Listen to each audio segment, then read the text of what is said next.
What it do, golf fans? Welcome back to the Turn Dollars Golf Podcast. This is Liam. Alongside me is Jack. Jack, we have been off for 2 weeks now. So Keegan Bradley 2 weeks ago won. Aldrich Potgieter, but I know it's actually Geeter now. Now that we've discussed it, won this past week. Thoughts in general on the last 2 weeks? You can start wherever you want. Well, let's just start with Tommy Fleetwood should have won and Chris Kirk should have won.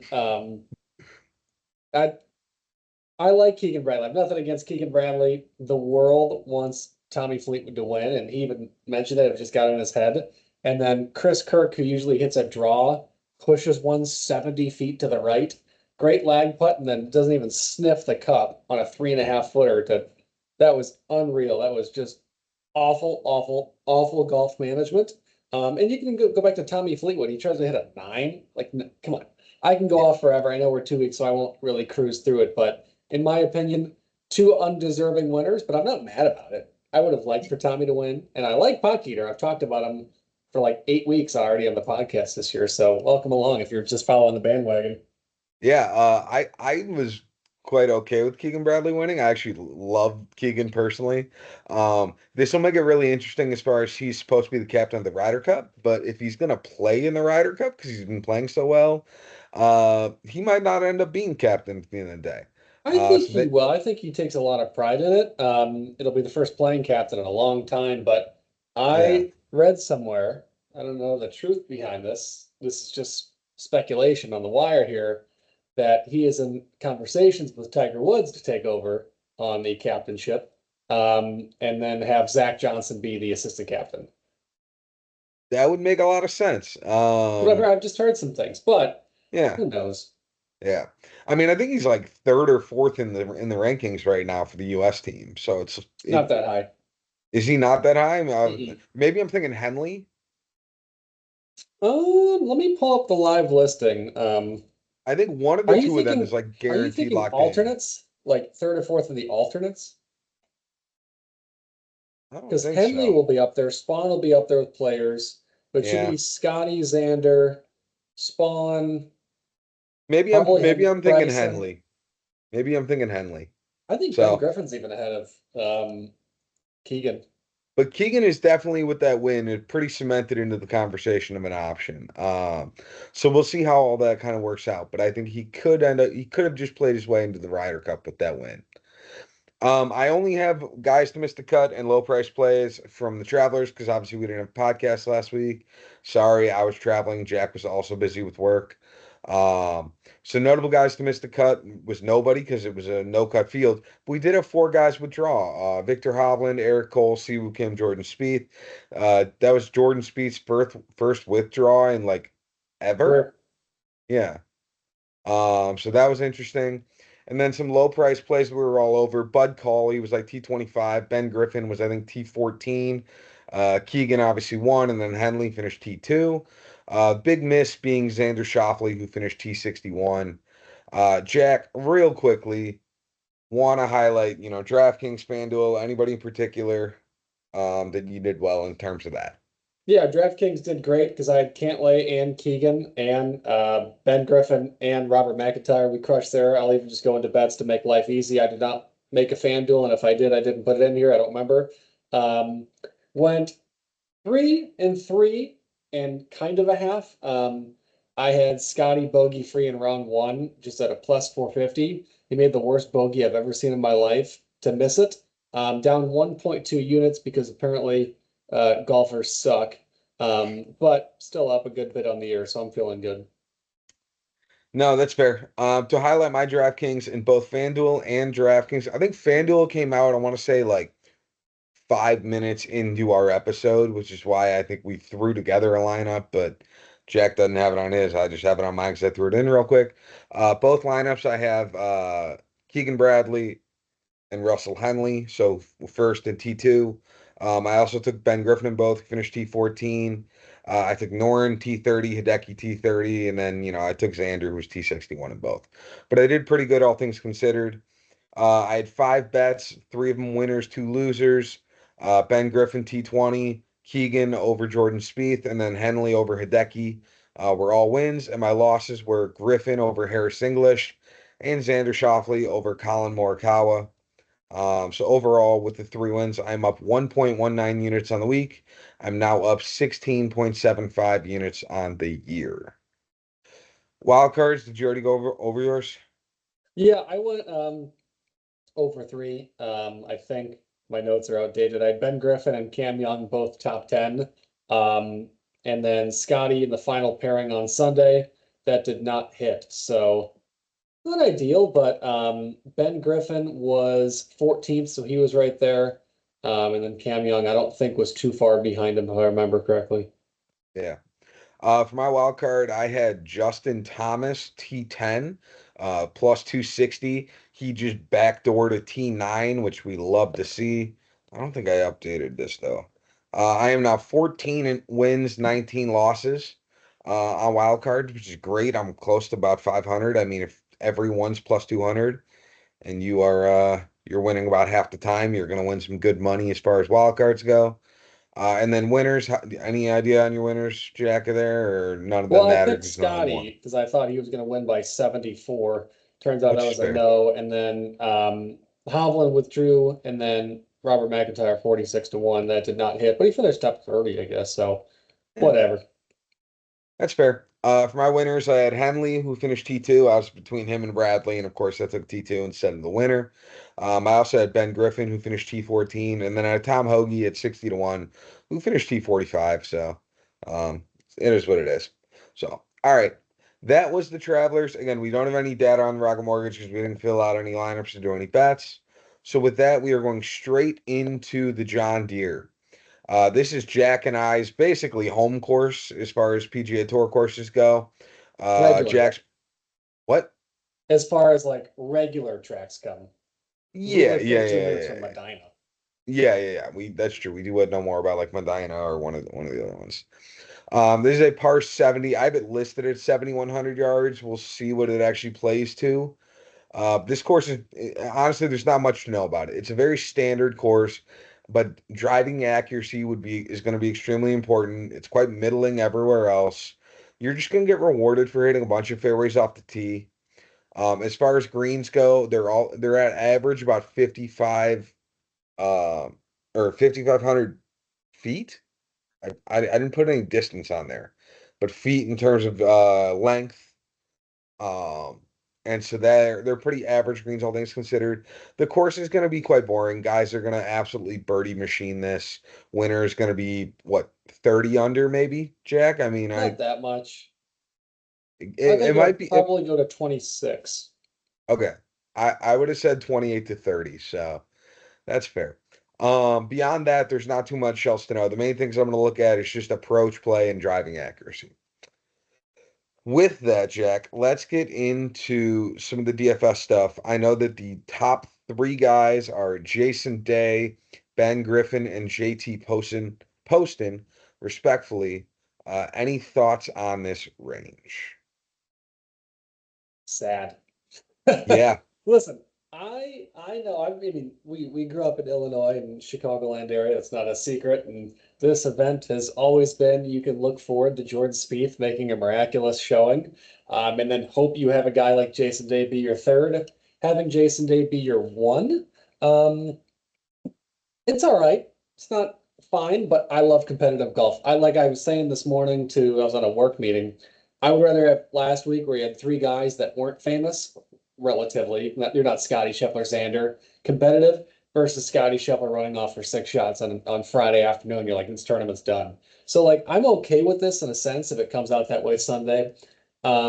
Yeah, Jason Day has had a very strange year. Obviously had a good Travelers Championship finishing top five. 4 rounds in the 60s, including a pair of 66s, which really bodes well for a course like this. But in the last 9 years, he's only played it one time. So, and that was last year, finishing 23rd.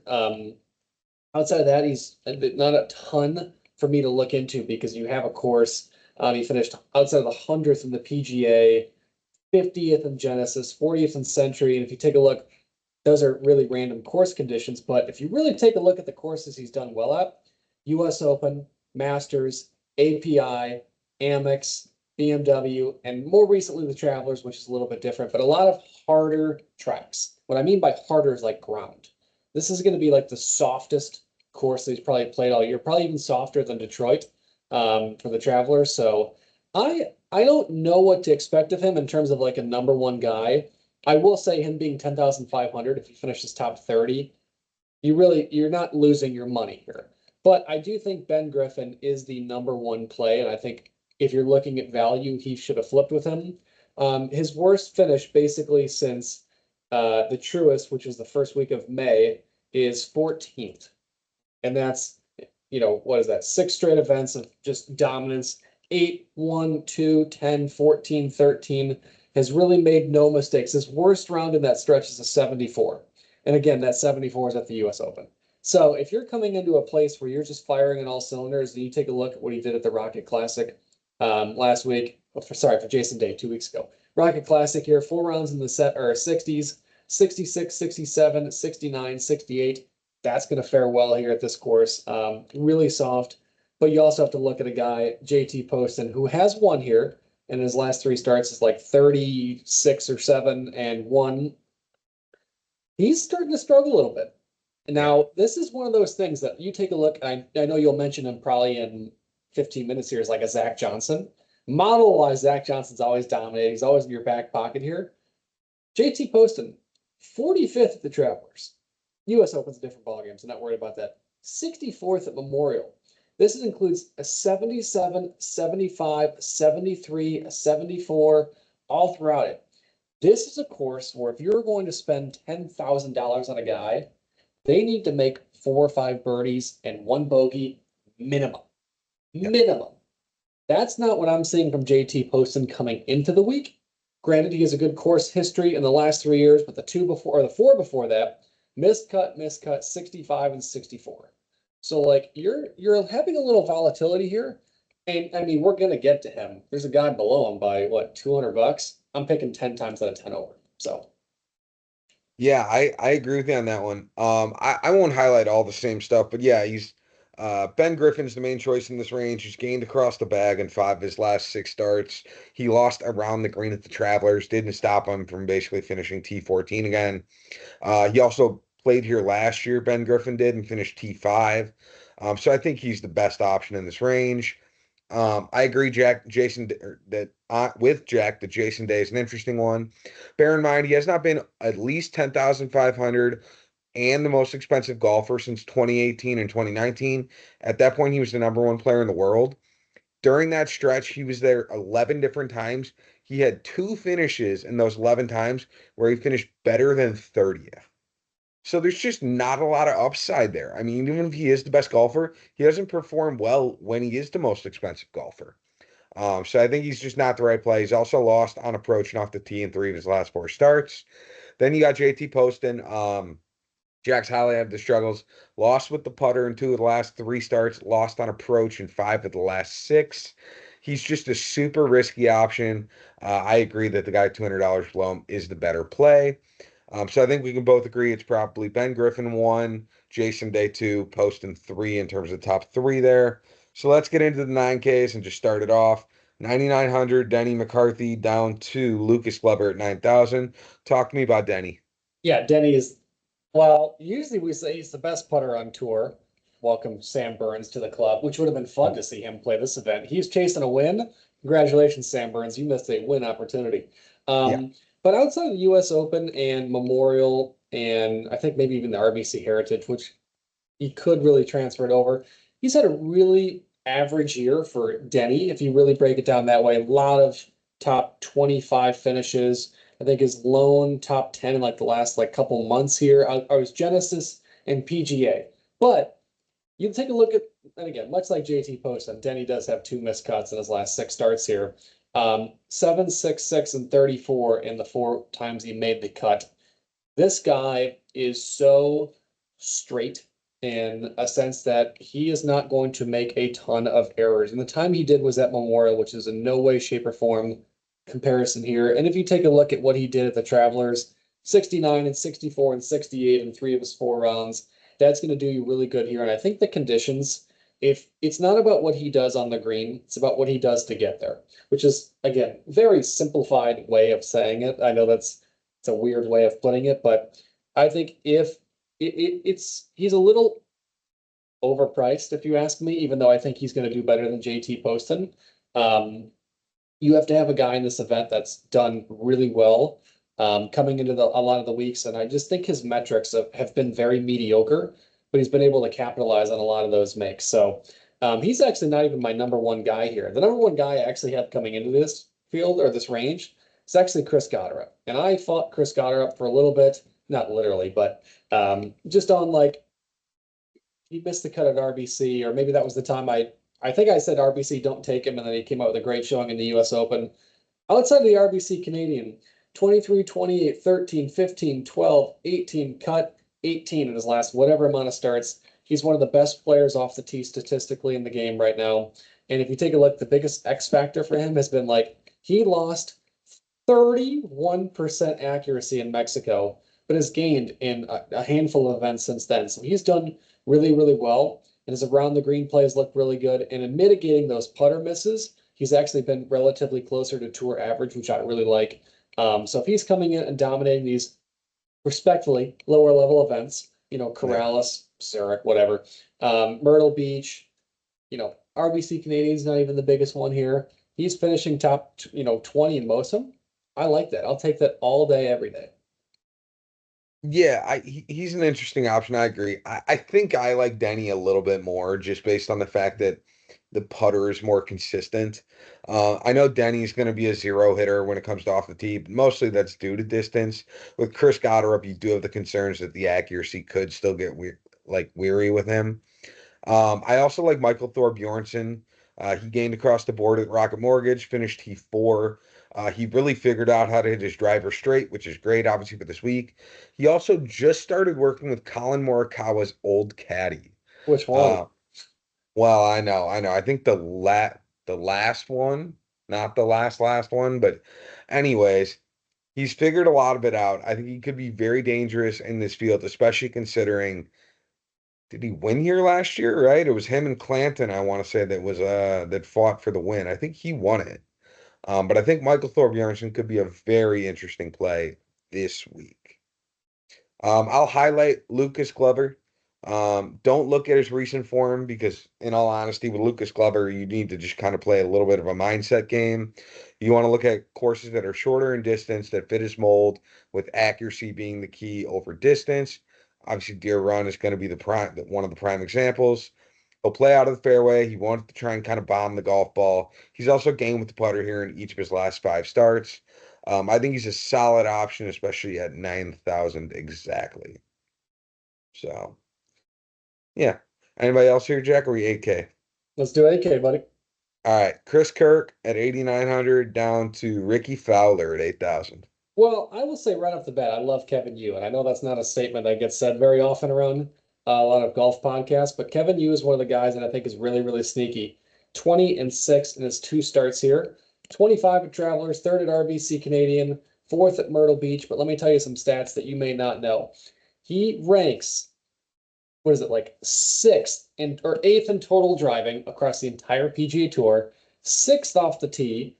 It's amazing, and he ranks 18th in green regulation. You're taking a look at those stats. He does not have the best putting stats in the world. He loses, I think it's like 18 of his 25 last 25 starts, something close to that. But he's gained in four of his last five. So you're coming into a guy that's top 10 in every driving statistic, total driving accuracy, whatever, Yeah. and a guy that's figuring out the putter. I think is a really good one for a field that lacks. But let me tell you the guy that I'm even more excited for. It's Pearson Coody. Pearson Coody is a dog. He is coming into this week. Now, granted, some of these are Corn Ferry, whatever, but this is kind of an elevated Corn Ferry. 7, 3, 2, 12, 16, 25, 25 in his last handful of starts. He played this event last year, finishing 24th. His only weakness was really his approach game, which he's figured out since then. That was just a weird event for him. He's dominating. He's looking really, really good. And I also do kind of like Ricky Fowler. He is looking really good. And really good in the sense of like he hasn't made a ton of mistakes. If you take a look at his last little stretch of finishes outside of the Rocket Mortgage, which he should have done a lot better there. It's Yeah. 36, 7, 16, cut at a major, 15. And at this event, he's never played, if I remember, or 2010 was one time, but you're not really taking that into metrics. He's very consistent across the board, gaining a little bit everywhere. And for 8K, I'm not mad at it. I'm really not mad at it. No, we'll see on Ricky. It's always scary to rely on him in these types of fields that are weak and he should dominate. But I like to play. I always want to root for a Ricky Fowler win. I'm going to start off. I like Pearson Coody as well, but I also like Luke Clanton. I feel like he's just priced pretty low. He turned like before he was turning pro, he was 10K as an amateur in most events in like better fields than this. So I know his form isn't perfect. I know. But he played here last year. He did finish T2. He gained across the bag in his last start, even though he didn't play that well on Saturday at all. He actually played awful. But I think he's going to be fine. He's got top 10 upside this week. I mean, even if he finishes like T35, he's only 8,700. He's not your most expensive golfer. So I think he's got all the upside of a potential winner here, but at 8,700, which seems quite low. I think Bud Cauley's another interesting option, especially if you don't want to go with Clanton. He hasn't played a ton, but he's got decent form. He had a T25 to Travelers. He had a third at Charles Schwab. He plays Deere Run a ton, has only missed a cut one time. He's a lot more of the safety option where he's probably going to finish T40. And you won't be ecstatic, but you also won't be pissed. So he's that safety valve. And then there's Ryan Gerard. If he could have a zero putting week, we would have probably having discussions about how he's going to win this tournament. His tee to green numbers have been spectacular ever since the start of the year, but he's lost with the putter in each of his last 8 starts. Even with such a negative putter, the rest of his game is probably going to carry him. Again, probably top 40, similarly to Bud Cauley. But he does have more upside if he manages to figure out the putter somehow. So. All right, with that, Jack, into the 8K range, right? We got Pot Eater all the way down to oh my gosh, this range is giant. Patrick Fishburne, 7K. Well, I'll start off the bat by saying a lot of if you're playing in anywhere from like a $1 to $20 contest, Potgeeter is going to be extremely owned because a lot of people go, "Oh, I saw him," or they're just looking, they're clicking on random guys they see win or six in his last two events, and they're going to play him. The reality of it is he's either going to go out and have an identical performance, probably going around 20 under, or he's going to shoot six over. There is literally no middle ground for him. He went win six, cut, 47, cut, runner up 15, cut. He is as volatile as they come. In an event like this, that's going, not maybe, going to get to at least like 22 under, like Yeah. minimum. Like if there's a hurricane, it might go to 22 under. Yeah. It's volatility like that very much scares me. There's a lot of guys in here that are very consistent. Otherwise, I'm not even talking Keith Mitchell level. Keith Mitchell has been playing horrifically, Yeah. horrifically. But there's a lot of guys. Rio Hisasune is a very consistent guy. All across the board has been consistent. Last couple starts here haven't been spectacular, but finished sixth a couple weeks ago. Really, the big thing for him was distance. In a lot of these events that he's been struggling at, you can hit it. Zach Johnson does fine here. He's going to do well here. Shout out Zach Johnson.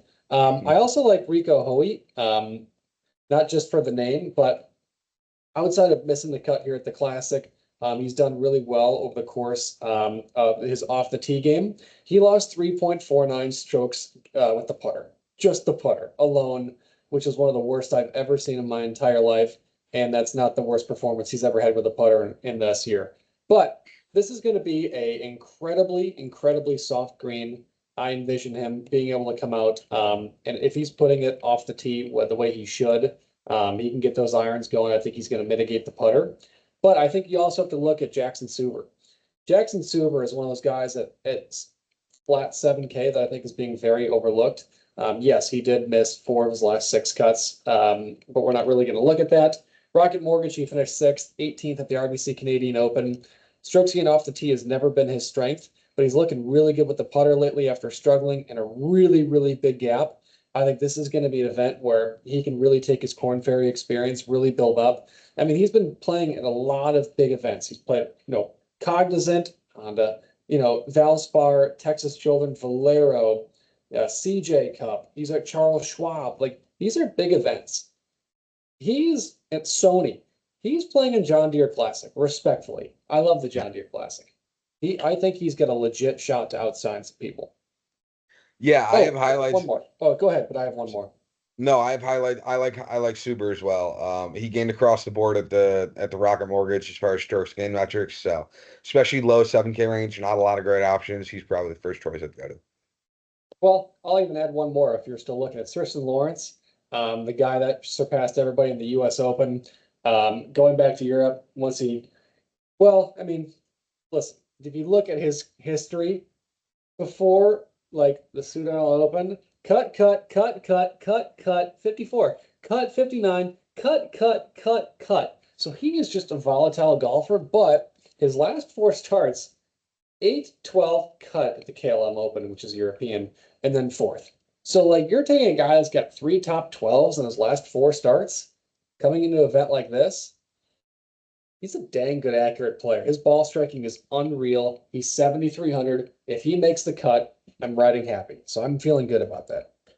Yeah, so the next guy on my list was Thurston Lawrence. He's gained across the board in strokes gain metrics in each of the last two starts at the U.S. Open and Rocket Mortgage, finished top 12 in both.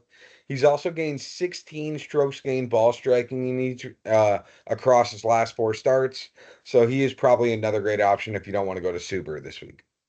Hilarious that was the next one I up. even had a pause. I'm like, yeah, go ahead. Um, Other guy I'll mention is Kevin Roy. He's quietly put together a great last 5 weeks. He's got three top 20 finishes. He also hasn't missed a cut outside of the Zurich, which I don't know how much we want to count it, since Houston back at like the end of March, beginning of April. So I think he's a solid choice to get to. And then Tom Kim is super cheap, but he also can't hit a golf ball to save his life right now.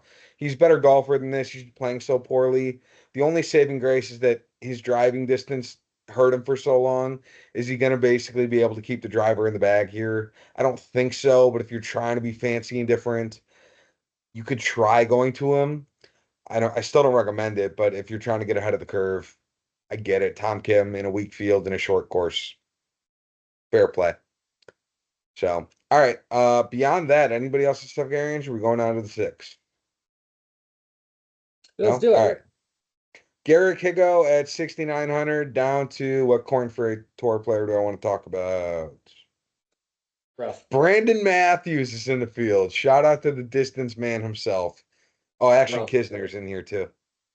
I'll talk about Jackson Coylan. So, world number one in terms of the amateur golfer. He's played three events in the PGA Tour, made two cuts, and he barely missed out on the U.S. Open cut. I think he was like, it was either one shot or two shot off. That was a hard track. Now you're Yeah. getting a guy. Listen, he shot 66 at the Farmers and then kind of tailed off from there. But it's Farmers, API, US Open, John Deere Classic. If there's going to be an event that a guy like that, and there's a couple guys in the 6K range. You have David Ford, who's in here. I'm pretty sure David Ford's in here. Michael Lasasso, I've talked about.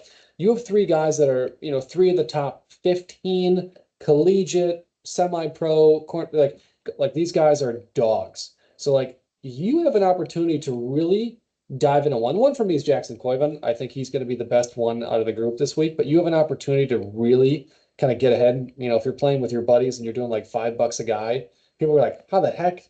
What in the world? Why'd you pick him? You have a really interesting spot um, here in this category, but there's a lot of guys in here in the 6K range. Like this is an event. I just really want to preface for everybody if you're listening, someone that's 5,800, if that even exists in this field, can go out and win. Like every one of these guys can get to 22 under. It is wild, except for Nate Lashley. I hope he misses the cut wildly.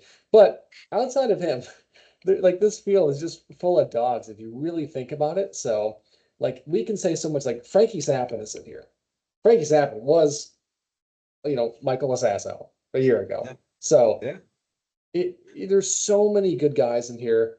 Well, let me just say this too. You talked about Jackson Quavon and Ford and a few of those other guys. Last year, I feel like Clanton and Thor Bjornsson and Davis Thompson were similar guys to that, where they Only were, Clanton.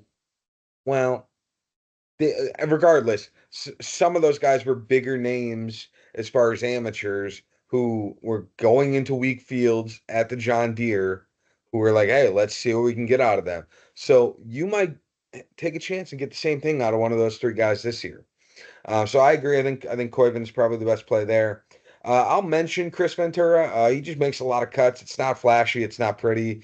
You hate kind of relying on him, but he's made five of his last six cuts. He's also got four T35 finishes in that stretch. So really, he's just gonna probably make a cut and finish like T55, assuming he does. And I think he's a solid option to go to if you don't want to go with one of the young bucks. I agree with that. So, all right, with that, you want to jump into your lineups here? Yeah, my DraftKings lineup is Ben Griffin at 10,400, Chris Goddard at 8,300, 9,300, Pearson Coody at 8,400, Rio Sasune 7,400, Rico Hoey 7,300, and Jackson Suber at 7K flat. Yeah. For mine, I have Ben Griffin, 10,400, Michael Thor Bjornsson, 9,100, Luke Clanton, 8,700, Mark Hubbard, 7,700, Thurston Lawrence, 7,300, and Chris Ventura, 6,800. Awesome. And then my FanDuel is Ben Griffin, 12,200, Kevin Yu, 10,500, Pearson Coody, 10,300, Rio at 9,100, Tristan Lawrence at 9,100, and Jackson Suber at 8,500. My FanDuel is similar to my DraftKings, but Ben Griffin, 12-2, Michael Thor Bjornsson at 11-1, Bud Cauley at 10-2, Kevin Roy at 9,400, Thurston Lawrence at 9,100, and then I have Jackson Coiven at 8,000. Awesome. And then I only have, well, I have seven bets. All of them are very safe. But I think they have a really good chance of hitting. And the reason I went really, really safe this week, like I just said 5 minutes ago, you can be, no one has ever heard your name outside of your immediate family and have a chance to win this week. So I have five made cut bets and two placement bets. So I'm going to be really sweating for Friday afternoon. But Pearson Coody top 40 at minus 143. I have Ben Griffin top 30 at minus 160. Feels like a steal, really big steal. I have Ben Griffin and Chris Goddard up to make the cut at minus 141. Thorbjorn Olesen to make the cut at minus 200. I'm taking Podkeeter to make the cut at minus 200. If he can just keep that driver on the planet, I think he has a good shot at that. I have Tristan Lawrence to make the cut at minus 175 and Jackson Suber to make the cut at minus 140. There you go. I have a few positive bets if you want to throw these in the ring instead.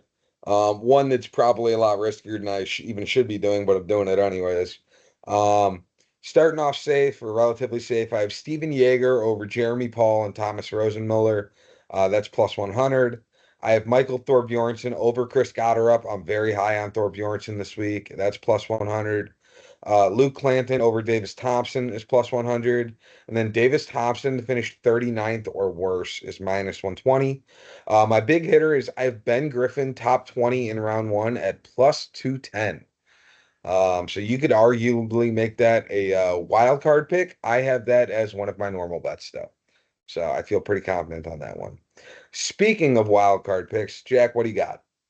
Yeah, I got three this week. One is for it to finish in a playoff at plus 360.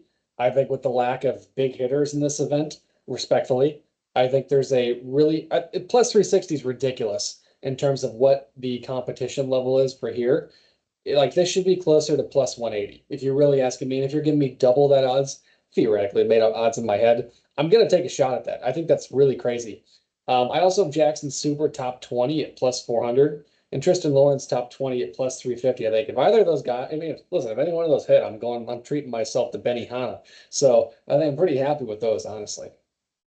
Yeah, that's fair. I threw a second wild card in. My first wild card is Davis Thompson to miss the cut at plus 200. Again, he just has not been playing well. But my second one is Ryan Gerard, top 20 at plus 220. Again, if he just stays at a zero with the putter, he has a chance to win this week. So those are my two wild cards. Winners, what you got? Yeah, I have three and a quarter. I have Ben Griffin 16-1. I think I don't want to say due for another one, but he's been the closest out of the group in terms of capturing one. So I love that. Normally I don't take, even though Jason Day is like the number one, I think Ben Griffin really is. So I have Yeah. Kevin Yu 40 to 1. I don't know why. Shout out to your dad because he'll razz me about this. But Emiliano Grino, 65 to 1. It's just been sitting with me all day, just in the gut feeling. I'm throwing a dollar on Max Home at 110 to 1 just for fun. I got to root for the guy. He's going down the slump. Grillo definitely is an old man pick there for sure. That's one where he sits there and it's a lot of the golfing heads of the world will be like Emiliano Grillo is going to be a great play this week, and like he might do really well, but he's definitely one of those picks. I have three pretty young guys. I got Michael Thorpe Bjornsson at 30 to 1, Luke Clanton at 35 to 1, and I have Thurston Lawrence at 90 to 1. I think any of those guys come out and win. My guess is the young guy is going to come out and win this week. That's my call out now. I think somebody under the age of like I say young, probably like 28. Under 28 is probably going to win this week. Yeah, and just to show you guys like the odds on how crazy, like normally, I don't know if you guys do this, but like you can have one versus the field, two versus the field, up to five versus the field. The field over the top five guys was minus 700. So it is like I caution a lot of heavy gambling this week on winners, truly. Yeah, I agree. All right, with that, that is the John Deere. This is our like one of our favorite non-majors just because we do know the course as well as we do. Next week we're going to be back to normal. Right now I'm in Alaska trying not to get eaten by polar bears. But next week I will be back in the home base. And we will have the Scottish Open for you. 2 weeks So with to a major. 2 weeks to the Open, everybody. So we'll leave you to it. Have a good one. Deuces.